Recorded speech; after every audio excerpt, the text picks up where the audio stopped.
This is the Halftime Show with Omar Adori on Pulse 95. What is that time? It's the Halftime Show with Omar Adori. I'm your host, cover everything sport, international and local. Shout out to everyone who's tuned in around the world, whether it's 95 FM, pulse95radio.com, our app, Sharjah Broadcasting Authority, or if you're chilling at home watching us live on YouTube. Thank you very much for connecting, and boy, do I have a great show for you on this hour. Right, okay, so with this next guest here, I'm really excited to have the first of her kind on the show. She's an author, she's a global speaker, she's a coach, and quite frankly, I'm running out of titles here for her, and she is going to be on the show. Her name is, let's see if I can pronounce this name right. She's looking at me as I'm saying this, Maria Vitoratos. Yes, we got it. Okay, she gave me the thumbs up, and you will be hearing from her straight after the break. This angle on a lot of things regarding teenagers, kids who want to know what they're going to be doing in the future, parents as well, AUS students, everyone here is going to be welcome on this show, on the only place to be at 3, the Halftime Show on Pulse 95. This is the Halftime Show with Omar Adori on Pulse 95. It sure is that time. It's the Halftime Show with Omar Adori. Thank you very much for tuning in.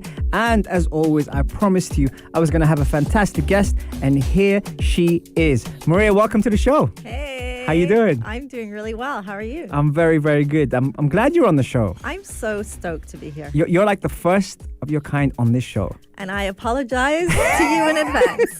It's going to be a good show. I hope I won't be the last. No. Are you going to set the trend now?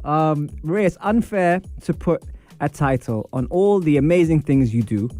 Can you tell us more about what you do? And I know it inspires a lot of youth. Tell us more about it.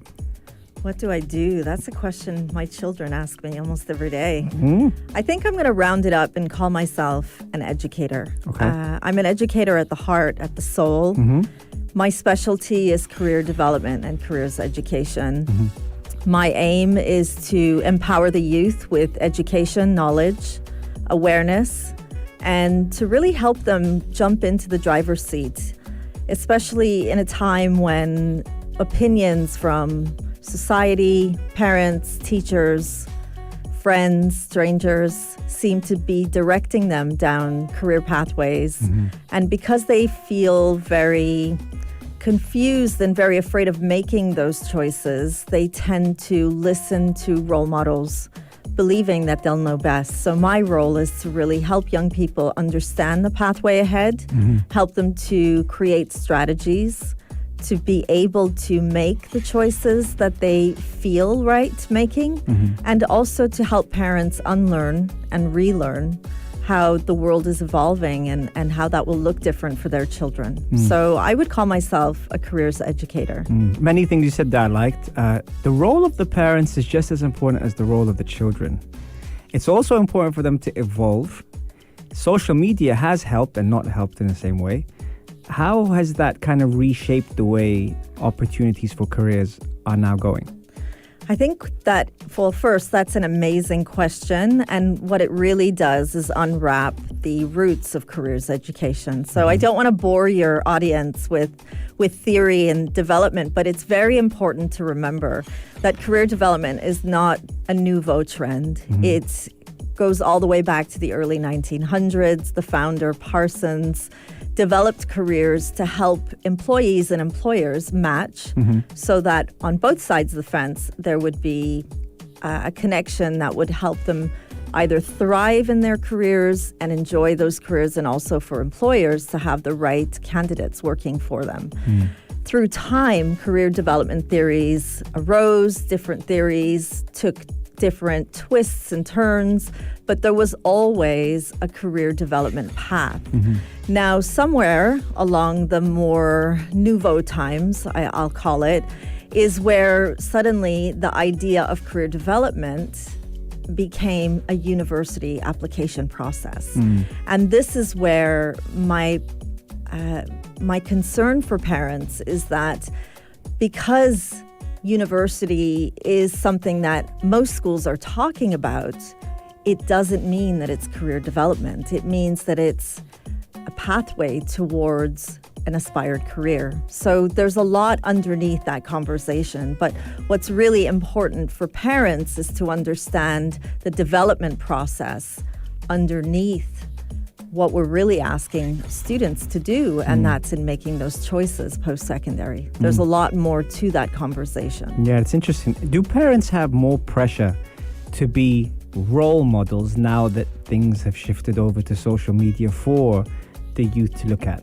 So again, it's also important to remember that along that career development, depending on the perspective of the individual. So I can only speak for myself.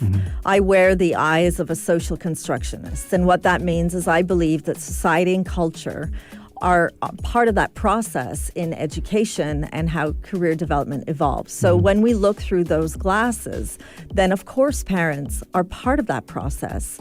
Parents do have an impact on what they allow their children to be surrounded by, but also parents are impacted by what they grew up understanding. So very often when you get educators around the table, you might hear, we teach how we were taught, or we learn how we were taught.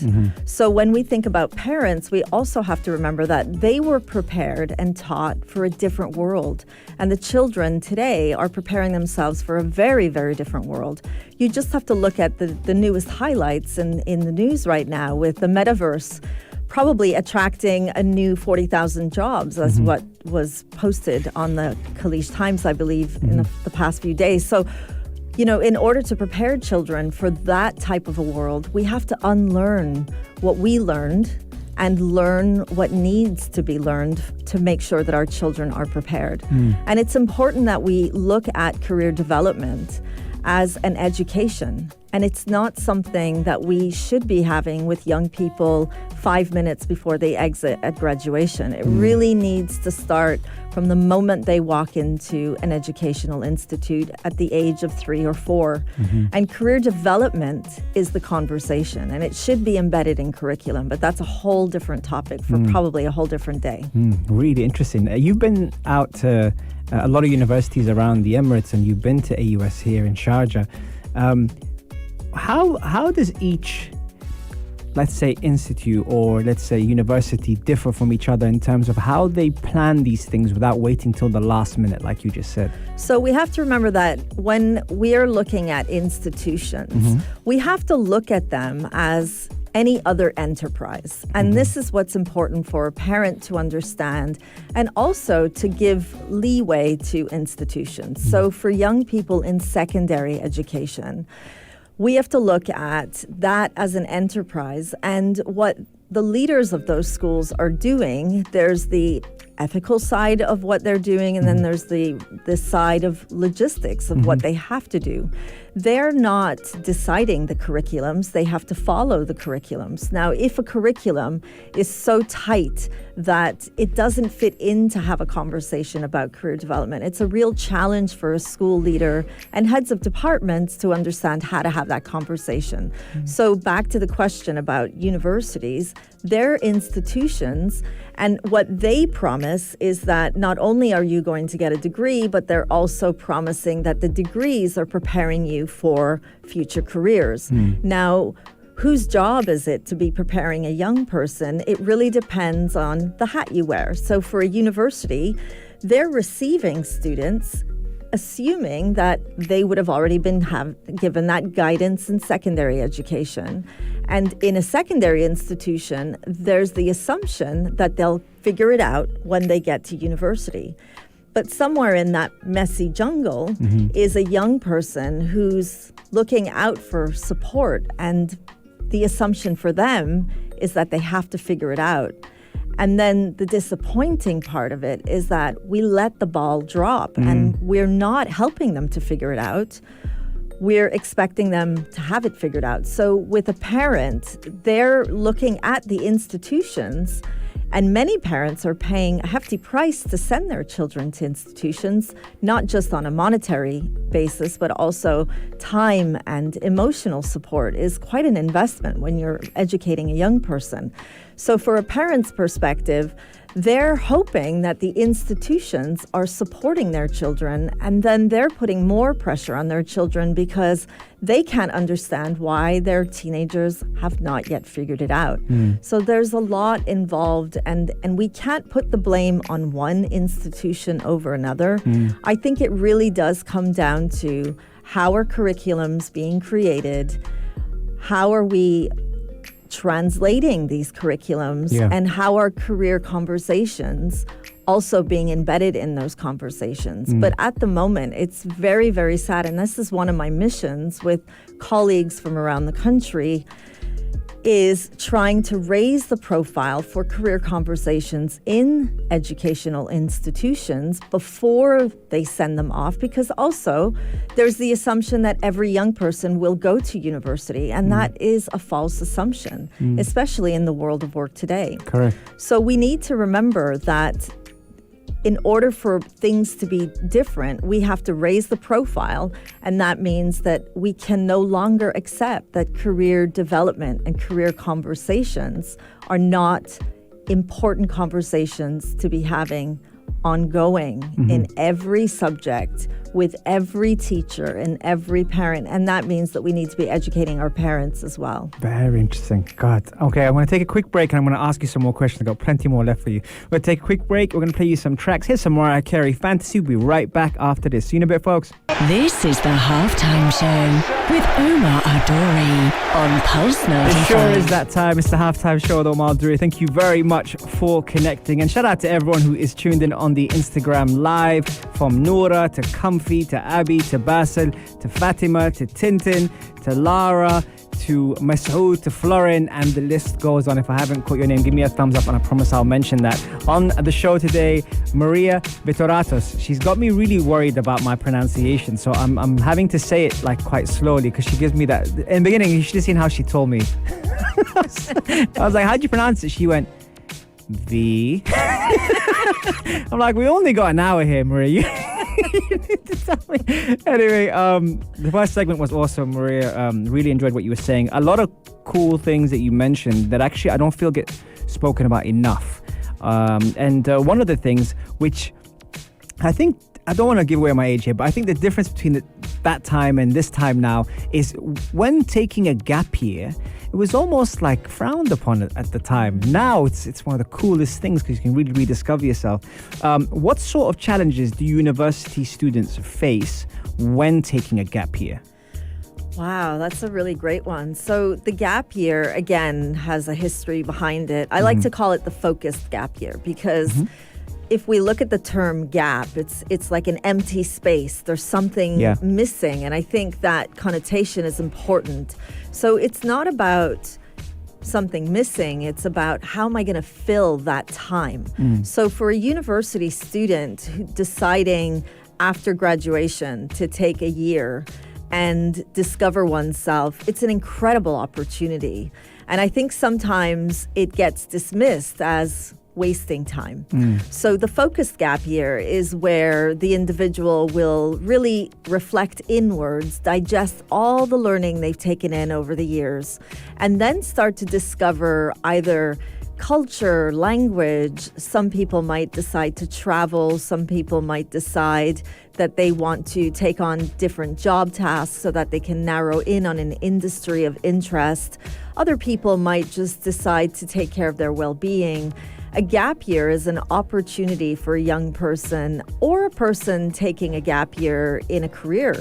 So the gap year doesn't discriminate against age. I think it seems to have the connection to being young and being able to take a gap year. And I'm sure there's lots of reasons behind the obligation, so on and so forth. But a gap year is an incredible opportunity for a young person who can really spend a specific number of time, whether it be a couple of weeks, a couple of months, a year, sometimes even up to 2 years is what I've seen. So with a gap year, when students come to talk to me about potentially taking a gap year, the conversation always starts with, my parents said no. What do you think, Miss V? And that's where that conversation really begins, is to understand, well, what will you gain from a gap year that you couldn't gain if you were doing something alongside whatever it is that you were thinking of doing? Did you take a gap year? I didn't take a gap year because I never even knew that existed. That was never a thing in my community. Right. And also where I grew up, most young people had part-time jobs. So there was a lot of self-discovery along the way. But if I had the opportunity to take a gap year and somebody invested in my gap year, hey, why not? That's cool. Tintin on the Instagram is saying, in my opinion, people that just graduated from high school need 2 years to really know what they want to be or study. That's really interesting. And I love that. I love that because I wouldn't put it down to a specific number of amount of time. Duration, I think when we start structuring it in that way, it becomes, well, how am I going to fill that time? But I do agree, a young person graduating from secondary education has not had any time to really take a pause and reflect. Now, the issue with that, and the assumption was that, is that they'll know how to use that time. And we have to remember that a young person going through secondary education has really never been given any space in their schedule to learn how to deal with time when somebody isn't telling you what to do. Yeah. So the gap year for a parent can be a very frightening experience, because in their mind, what is a gap year? If a parent comes from an era where, like me, for example, I didn't know what a gap year was. I never even knew it existed. My child to tell me, hey, Mom, I want to take a gap year, I would probably be like, yeah, wouldn't we all like to take a gap year? What's that about?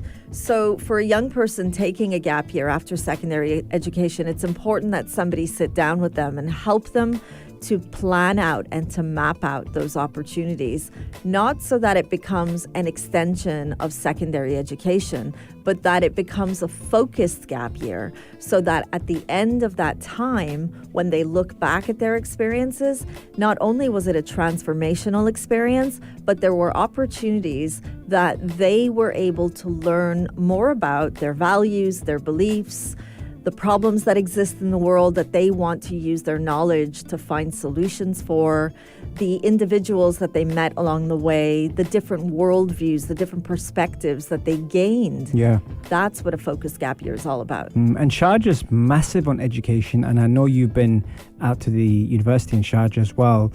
When you've been talking to students, what stood out to you with the current crop of students when they are making these decisions? I think what stands out for me the most is they're very vulnerable, and yet at the same time, they're very knowledgeable.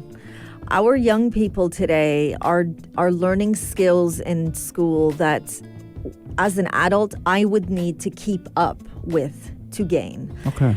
But at the same time, they're being given less independence, and they're also being given less guidance to make the choices that we're expecting them to make. So for me, what stands out the most when I meet a young person, either on their way to uni or at uni or even graduating from university, it's they're feeling very raw and very vulnerable. Suddenly, they're supposed to know what they're supposed to be doing, and they don't know, but at the same time, they're too afraid to ask for help.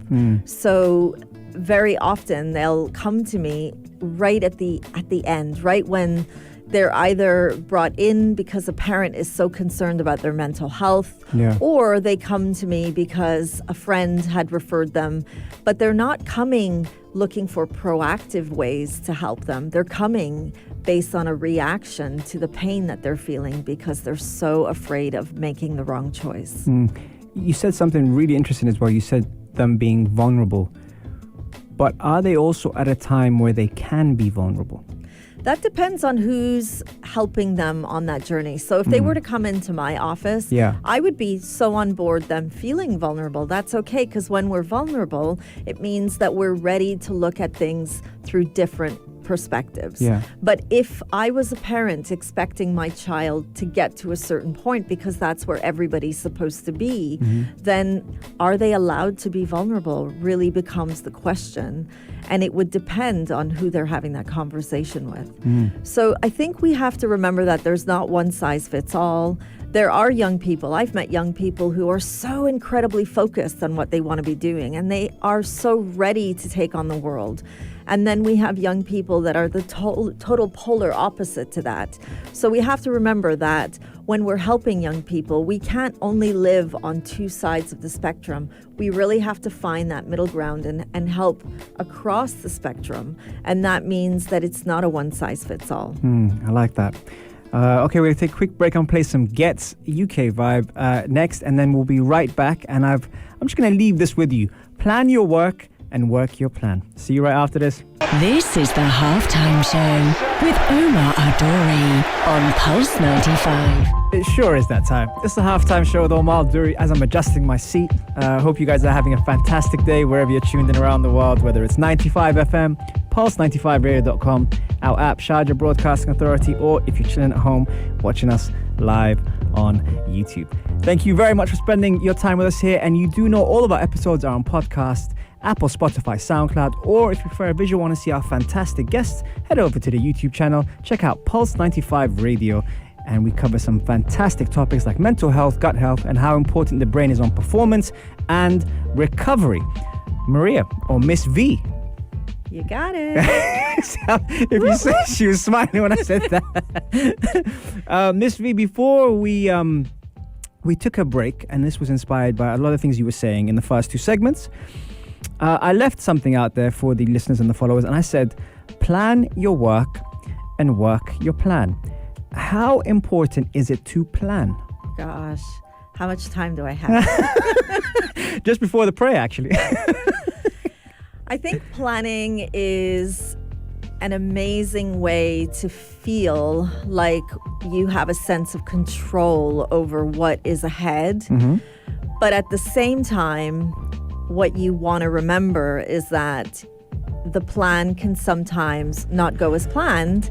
And what's important is for you to be able to land on your feet and adjust and adapt. Mm-hmm. So when I'm working with a young person and helping them create those plans, the aim is not to be stuck and rigid to a plan. The aim is to understand if the ground starts to shake, if life throws you a curveball, don't change the goal, just adapt your plan. Mm. And by learning how to do that, we're able to adjust through those changes. So planning is very important. It's more mind over matter. But at the same time, I believe that young people need a plan. It helps them to feel some sort of control over a very unprecedented future that they are trying to find their way towards. And it's only right I ask you, that seeing that I've asked you how important it is to plan, how important is it to work your plan? So I can't see one without the other. I think in my mind, when I'm planning, I'm working as I'm planning. So there's a constant movement. It's a dynamic process. So I'm planning to go from point A to point B. But as I'm moving my way to point B, I'm working and I'm realizing something needs to be tweaked and changed. So I'm doing them simultaneously, really. One thing that we don't often talk about as much as we should is the power of listening. How important is it to listen? I think we have to remember that listening is very complex. So on a conversational level, we listen to speak. That's the reality of what I was trained when I was learning how to listen. And then we have different levels of listening. So when I'm working with a young person, I'm working at a very high level of listening. I'm reading what's being said, but I'm also reading in between the words. I'm listening, I'm reading body language, I'm reading the energy in the room. There's a lot going on. So I'm listening at an extremely high level. But when I'm in conversation with someone, I'm listening for the cues for me to interject and for me to have a conversation with you. So I think it's an interesting conversation to have, but we also have to remember that listening is not a simple task. It's very complex. Well, listening to you saying that, I have to say, what's the energy like in this room? I had to. You know, that's when you know I'm listening to you. I have to say, it's really vibing in here. I'm enjoying the energy. Yeah, you like it's it? a lot of fun. Okay, cool. I'm happy you said that. Shaymat, who's a regular listener, hello Shaymat. She's asking you a question, which a lot of these loyal listeners on Pulse 95 Radio in the heart of Sharjah ask. She's asking you, Maria, how do you reset? How do I reset? Yeah. Well, we talked about this on the break, didn't we?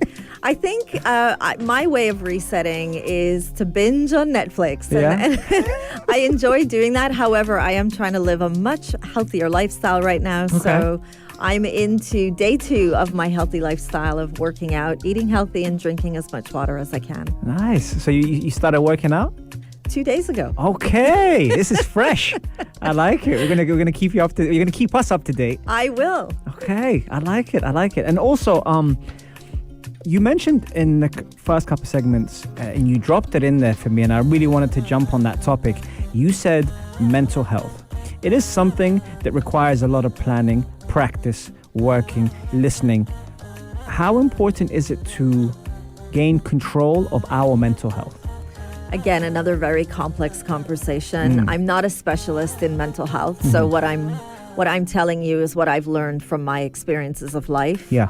And I think for me, mental health is about feeling that I can make it through another day and feeling like I'm thriving through that day. There's bumps and bruises along the way, but if I could kind of encapsulate it in one little package, I would call it resilience. And I think resilience for me is what helps me with my mental health. I like that. Masoud, tuned in from India, also dropped a question for you. He's saying, how important is it to be a good observer, especially on yourself? I mean self-observer. So important. And I think being able to look inwards and reflect on what we see in the world. So my perspective is different to your perspective. We all have different worldviews, and that's very complex as well. But then we take a pause and we look inward, and I do this very often, and we call it critical reflexive thinking, looking inward and saying, what did I see today, and how did I react to what I saw? What kind of an impact did I bring to that conversation? How could that have been different if I had done it different? That's a very high level of self-reflection. Yeah. But to answer the question, I do think it's very important. We have to be very conscious about doing it unless we're doing it so regularly that we kind of do it at an unconscious level. And I think on average, most people have to think very carefully about it. And that's why we see meditation journals or journals of journaling. And this is different forms of being able to look inwards. But I think it's important at the end of every day. And this is something I do with students I work with all the time is what did I learn today? How did it change my worldview? And what can I do different tomorrow? Excellent. Last question before we take a break. Another great question. According to you, how do you define a good character? Wow. A good character and a good career as well. Well, I think the career part is if it feels right to you and it's your career, then it's a good career. I also look at it in terms of what does it bring to the world. So I always ask young people and myself as well is what am I going to do that's going to make a difference? What problems exist that I want to be part of solutions? And for me, a good character, I have to feel good. It has to feel right for me. And of course, looking at morals and ethics and values, all of those things want to align as well. Again, very, very complex, but that's how I would look at it. They're dropping those questions for you. Okay, we're going to take a quick break. We'll play some, you like Ricky Martin? I like him. Okay, we're going to play some Ricky Martin and Maluma, and we'll be right back with the final segment and full time on the Halftime Show. Enjoy the track. This is the Halftime Show with Omar Adori on Pulse 95. It sure is that time. And it's almost full time on the Halftime Show. And I'm kind of gutted about that, actually, because I was really enjoying the show today. I think it could have even been a 2-hour show with Miss V, Maria Vitoratos. Did I say that right? Almost. Vitoratos. She says it much better, so okay, she wins. We're talking all sorts of good things today. We're talking about career, we're talking about mental health, we're talking about gap years, we're talking about parents, we were talking about planning your work and working your plan, we're talking about the power of listening. So there's a lot of really cool sound bites across the hour. So if you missed the show And Masood, it's okay because you were praying. It's fine, no problem. If you missed the show, you can always head over to our YouTube channel and check out all of our episodes on Pulse 95 Radio. Really, really good episode with Miss V. Okay, couple of things I wanted to kind of ask. I know you've got a lot of things happening at the moment now. You're doing a lot of things. Anything to get the listeners excited about? Because I know it definitely was very exciting when you mentioned it earlier. Wow. I think for me, the most exciting part of it all is creating more of an awareness for careers education across the United Arab Emirates. Yeah. So for listeners listening in, if you've never heard of careers education, and today was that very first conversation, I'm going home hurrahing because that's what's really exciting. But I'm developing courses for practitioners. I'm creating a gap year. I'll be taking a student through her gap year this year. Nice. I'm also going to be doing workshops with parents and helping institutions build career services. Okay. So lots to come this year. Awesome. And where can our listeners follow you? Well, there's several platforms for them to be following. I've also founded and I work with incredible practitioners with the UAE careers community, so they can head over to Instagram or to the website and look at all of the free resources we offer with the UAE careers community, or they can follow me on YouTube. They can catch up on some of my career podcasts, and I also do #Strong podcasts looking at well-being of individuals, telling stories or sharing stories of people from around the world. They can go over to my LinkedIn profile or follow me on Instagram and TikTok. I need to take notes here. What was your ad on Instagram and TikTok? Well, if they want to follow me directly, it's Maria Vitoratos. If they want to follow the community, it's the UAE Careers Community. Amazing, amazing. And unfortunately, it is full time. Hope you enjoyed the show as much as we did. I know that hour flew by really quick. So fast. And I'm glad you liked the energy in the room. Love it. I take pride in that. So what she was saying, that she was, observing all these things, I was thinking, I wonder what she thinks of the energy in this room. Thank you so much for being an awesome guest. See, that's how I know that you were listening at the conversational level. Yeah. See, I was being assessed and it's my show. I had so much fun. Thank you for having me. Oh, my pleasure. Thank you for being an awesome guest. And remember, you can catch the show every Monday, Wednesday, Saturday, 3 to 4 UAE time. We take full time on the halftime show. Thank you so much, Maria, Miss V. It's been a pleasure. Ciao for now. If you liked this episode of The Halftime Show, drop a like and subscribe. 95. Be sure to follow us on Instagram for all our daily updates and top stories. Pulse